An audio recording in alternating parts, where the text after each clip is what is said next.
L'écho, c'est clair sur BFM Business. Fabrice Lundi reçoit les décodeurs de l'écho. Best of. Il y a un patron, un jeune patron américain, patron de start-up, qui fait beaucoup parler de lui depuis hier. On le voit à la télévision, on le voyait tout à l'heure. Eh bien, il a décidé, tout simplement, de baisser son salaire, de le diviser par 15, de le faire passer de 1 million de dollars annuels à 70 000 dollars annuels. Et 70 000 dollars annuels, eh bien, c'est le salaire minimum, finalement, qu'il va imposer à ses collaborateurs. Voilà, 70 000 dollars, parce qu'il considère, il a lu des rapports d'économistes, qu'à 70 000 dollars, eh bien, on peut être heureux, on est bien. Et ses salariés, ils ont vu leur salaire passer de 48 000 à 70 000 dollars. Autant dire que c'était la joie dans l'entreprise. C'est Gravity, cette entreprise, une start-up spécialisée dans les services de paiement. Hors question ce soir, toute simple, des décodeurs de l'écho. À quel salaire est-on heureux? Et on continue à en parler. Et j'accueille Malin Ridal. Bonsoir. Bonsoir. Malin Ridal, elle est danoise, auteure d'un livre à succès, Heureux comme un Danois, avec une réédition en livre de poche. Ça va sortir la semaine prochaine, enfin dans 2 semaines exactement, le 1er mai. Prix du livre optimiste, un pays optimiste, le Danemark. Elle va nous dire pourquoi dans un instant. Samira Sophie, psychologue, Jean-René Boidron, chef d'entreprise à la tête de Caméléon, Emmanuel Le Chypre qui vous propose l'indice du bonheur ici à BFM Business et qui recevra demain soir Thomas Piketty à la librairie de l'Écho à 22h. Thomas Piketty qui inspire les patrons américains qui décident de réduire leur salaire. Claire Adam, Happy Manager, et puis Renaud Gaucher, économiste du bonheur. Oui, Malin Ridal, l'initiative de Dan Price aux États-Unis, qu'est-ce que vous en pensez? C'est un sacré coup de pub ou ça pourrait se faire au Danemark? Non, je ne le vois pas fait au Danemark parce qu'on n'a pas cette approche-là par rapport au travail et par rapport à la vie en général, que ça se mesure en salaire et en monnaie d'une certaine manière. Donc, pourquoi pas? Surtout que je pense que peut-être aux États-Unis, ça a peut-être une importance dans la population qui est plus grande qu'au Danemark. Je ne vois pas ce genre d'initiative au Danemark et je ne suis pas si sûre que ça va régler son problème et que ça va rendre tous les employés heureux. Ouais. Et la question que je pose ce soir, quel salaire pour être heureux finalement? On ne la poserait pas au Danemark? Le bonheur au Danemark n'est pas forcément lié au salaire? Je pense qu'il y a une notion, comme chez tout le monde, on a envie de pouvoir payer son loyer, faire des choses qu'on aime, mais non, c'est d'avoir un sens par rapport à un métier qu'on a choisi. Et tous nos systèmes scolaires, d'ailleurs, est fait dans ce sens-là. Donc, on valorise plutôt le développement de la personnalité de l'enfant dans le but justement d'arriver à faire un métier qu'on aime. Et ce métier-là n'est pas forcément le métier qui est le plus rémunéré, qui va être celui qui nous correspond, qui nous donne un sens et qui fait qu'on aime travailler. Donc ça revient à cette notion d'être heureux ou cette notion de bien-être. Emmanuel Le Chypre. Il faut juste rappeler que dans la dernière enquête faite par la Commission européenne sur le bonheur en fonction des pays, les plus pauvres des Danois sont quand même plus heureux que les plus riches des Grecs. Ouais. Hein, donc, et on sait et Dieu sait si les riches grecs, si les riches grecs sont riches. Oui, bien sûr. Oui. Au Danemark, le revenu moyen disponible des ménages par habitant, c'est 25 000 dollars à peu près par an, plus que la moyenne des pays de l'OCDE. Le revenu médian annuel au Danemark, c'est-à-dire la moitié de la population gagne moins et la moitié de la population gagne plus. En France, à peu près 20 000 euros. Au Danemark, c'est 24 100 euros. Heureux comme un Danois. Alors ça, ce petit livre qui s'est arraché l'an dernier, Malin Ridal, un petit pays de pas tout à fait 6 millions d'habitants.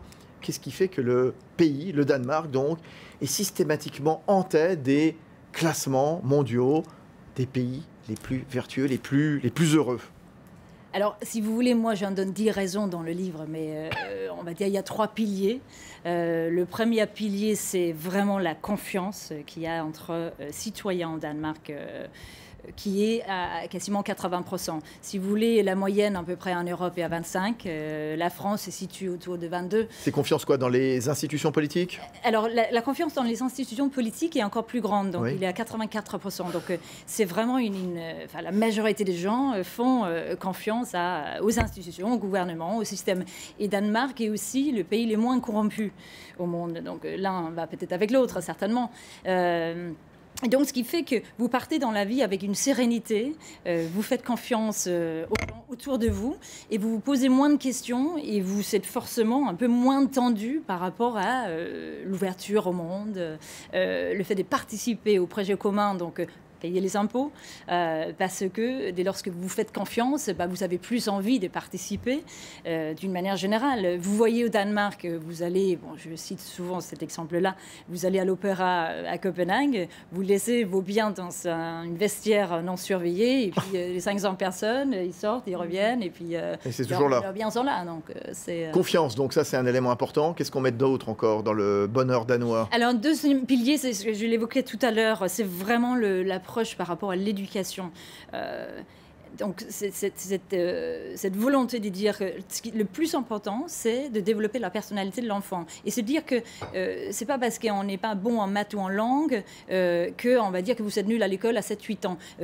On valorise autant quelqu'un qui est bon manuellement, quelqu'un qui est bon dans la musique ou quelqu'un qui est bon avec les humains. Et on va essayer de développer l'être humain, c'est-à-dire le petit enfant, là-dedans et dire on a besoin de ce rôle-là dans la société. L'autre jour, j'ai discuté avec une femme danoise qui me parlait de son fils. Elle me disait c'est génial, il fait des études. Ça s'appelait l'éducation, je crois, logistique et technique. Je dis ah bon? Mais c'est formidable, mais il va venir quoi alors du coup après? Elle me dit il va vider les poubelles. En France, on n'oserait jamais dire ça. Et elle était contente. On aurait honte de le dire, oui, bien sûr.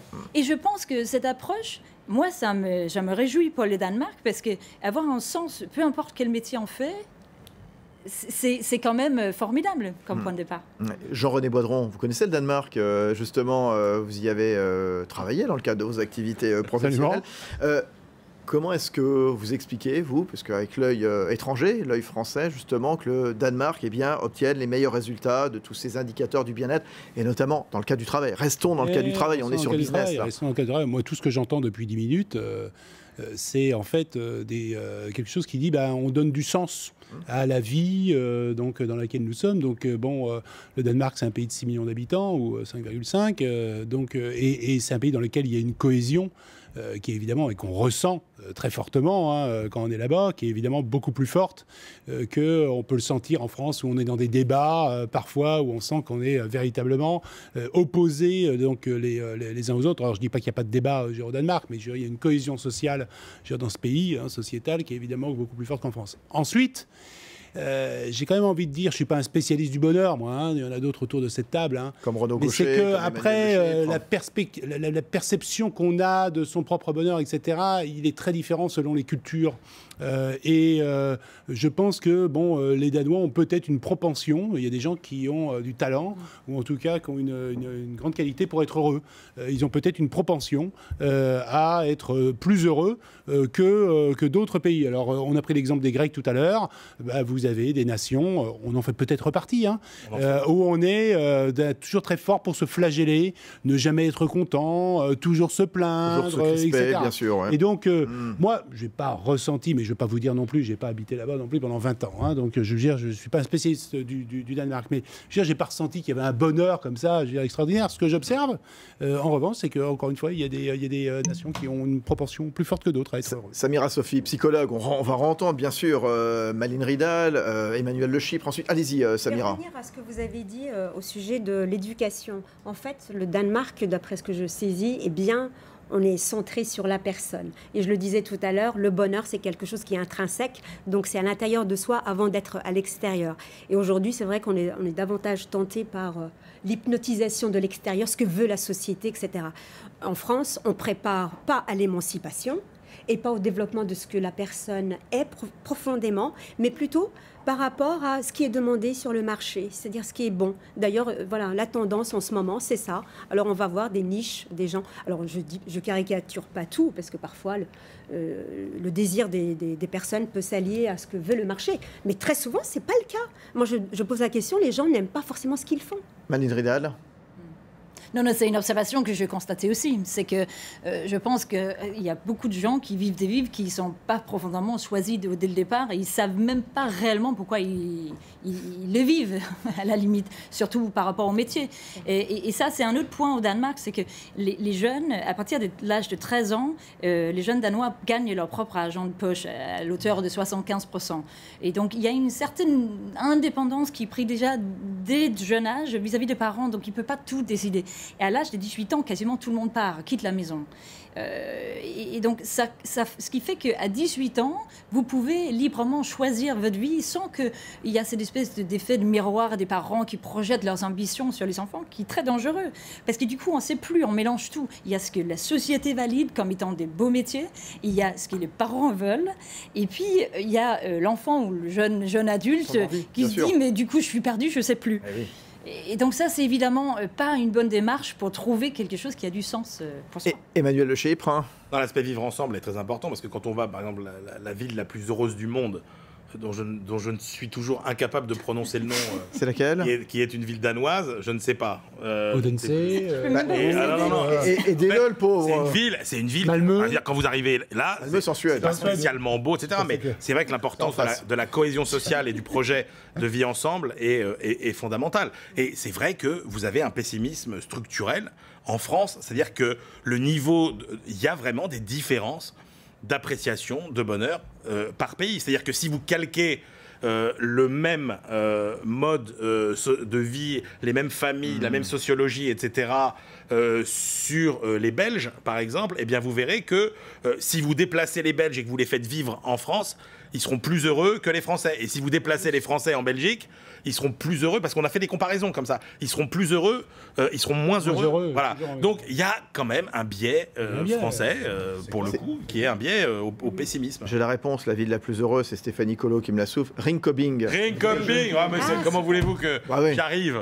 Je ne sais pas si j'adhère à ça. C'est Ring Shopping ou un truc comme ça doit se dire. Renaud Gaucher, l'économiste du bonheur. Alors je suis Merci tout à fait Stéphanie. je suis tout à fait d'accord avec Emmanuel sur la question de la culture. C'est d'ailleurs l'étude de Claudia Séni, absolument, du bonheur à Paris School of Economics, qui s'est intéressée à la culture française et au fait que être français, c'est pas forcément une chance. Moi, il y a toujours quelque chose qui me gêne dans les classements. C'est cette idée que finalement, on est dans une course à qui est le plus heureux, à chercher à maximiser le bonheur. Et est-ce que le but de la vie, c'est de chercher à maximiser son bonheur? Je ne suis pas forcément sûr. On peut chercher à être simplement relativement heureux et puis faire d'autres choses qui ne vont pas forcément nous rendre le plus heureux possible. Je pense qu'il faut éviter les classements. C'est bien au niveau scientifique pour apprendre des choses, mais il faut éviter de trop se comparer dans les classements. Alors, Heureux comme un Danois, on va continuer d'en reparler. Le livre, il est publié en livre de poche d'ici 10 jours. Il est signé Malin Ridal, qu'on va retrouver dans un instant. On parle du bonheur, donc, ce soir, dans les décodeurs de l'écho. Restez avec nous sur BFM Business, on revient tout de suite.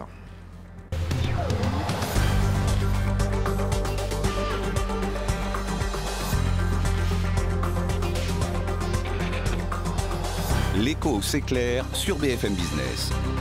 Fabrice Lundi reçoit les décodeurs de l'écho. Best of.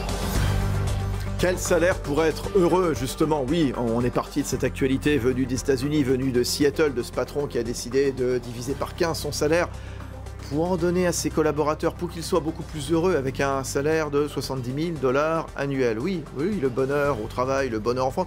Le bonheur au Danemark, souvent montré donc dans les indicateurs du bien-être, les indicateurs mondiaux. Alors, c'est Renaud Gaucher, économiste du bonheur, qui lui disait bon, ça ne sert peut-être pas à grand-chose, qu'à chaque fois on se, gargarise sur des classements. On peut tricher, c'est-à-dire que si on nous pose la question à quel point vous êtes heureux, si on répond tous 10, on sera effectivement très très heureux. Bon, alors le Danemark, justement, Heureux comme un Danois, Malin Ridal, c'est votre livre à succès qui va sortir en livre de poche. Qu'est-ce que vous répondez justement à Renaud Gaucher? Non, mais je pense que c'est important et c'est une notion importante que vous évoquez parce qu'en fait, en réalité, ce qu'on mesure dans ces rapports, c'est pas le bonheur. Moi, je l'utilise un peu d'une manière populaire aussi dans mon livre, mais en réalité, c'est la satisfaction de vie et c'est un certain bien-être qu'on mesure. Donc, ça prête à confusion parce que du coup, ça ne veut pas dire que, et encore une fois, quand on dit les Danois sont les plus heureux, non, je pense que c'est les gens qui ont la meilleure base de bien-être, certainement, dans la vie. Donc, on ne mesure pas le bonheur parce que, par définition, il est individuel et il ne peut, à mon sens, pas être mesuré. Et donc, cette espèce de course à un bonheur qu'on pense potentiellement être constant est une illusion. et ça n'existe pas. Et donc, ça peut rendre potentiellement les gens malheureux ou frustrés de dire mais pourquoi j'y arrive pas alors qu'il y a ce mythe que les gens ils sont très heureux. Et d'ailleurs, depuis que j'ai lancé ce livre, j'incarne d'une certaine manière la Danoise heureuse ou quand j'arrive, etc. Il y a cette notion du non mais c'est vrai. Enfin, ça doit être pénible dans les... Cette notion de allez-y, terminez. Non, mais pourquoi pas? Mais c'est pas un état permanent, et puis c'est plutôt une question de base de bien-être qu'on peut mesurer, et du coup, c'est un vrai... Et d'ailleurs, c'est beaucoup plus complexe, parce que c'est pas la question « êtes-vous heureux » qu'il est posé, c'est plein de critères. Moi, je fais référence à World Happiness Report, qui est le rapport le plus complet. Vous êtes numéro 1?